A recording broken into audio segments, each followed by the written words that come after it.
pepper, but I had some of these left over, so I'm gonna chop these up. Bush's beans, but I found these today. They were new at the store, so I'm gonna try them. I'm gonna need some brown sugar. I keep mine inside of a mason jar. A little seasoned with a little bit of salt inside of it, but I don't recommend buying this because it's really salty. I only use just a little bit of barbecue sauce. This is my barbecue sauce of choice. Not least onion powder, garlic powder, and oregano.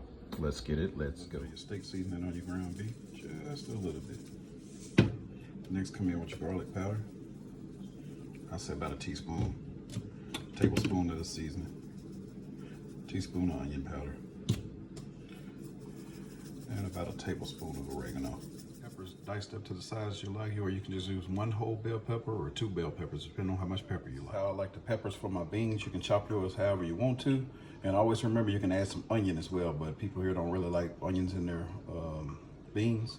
Remember, your way is always gonna be the right way. I'm just showing you my way. Let's get it. Let's use ground beef for this, but that's what I had.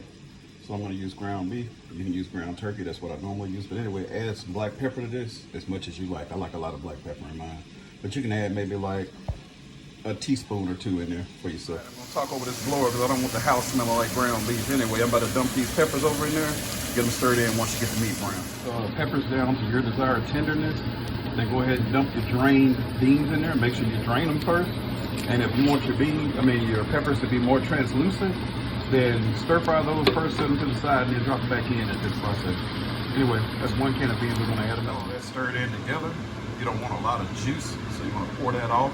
You see a lot of juice forming, go ahead and pour it off once you get done cooking this down for just a minute. Because I like my beans thick.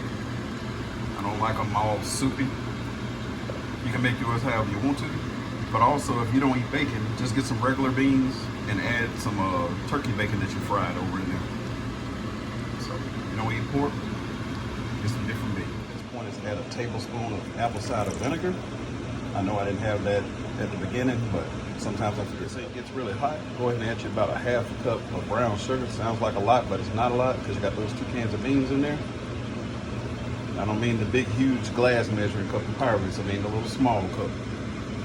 Let's get this stirred. It's pretty thick. I'm going to add my barbecue sauce, and I just pretty much do this by eye. I'll say that that's probably a half cup of barbecue sauce because I'm making barbecue beans, not baked beans. Like mustard in your beans, this will be the time to add it. I'm not going to add any mustard to mine. But anyway, this is the finished product. I'm just going to let it thicken up more. So all this juice that you see in here, I'm going to let it get really, really thick and caramelized before I take it off the stove. Anyway, I'll leave you some pictures here at the end. Thanks for watching. It's Cravings with Carlos. Also, go follow me on TikTok if you don't mind. I'll leave a link here at the end and a picture of what I look like on there. Same picture. I thank you for all your help, all your support, and have a great and blessed Labor Day.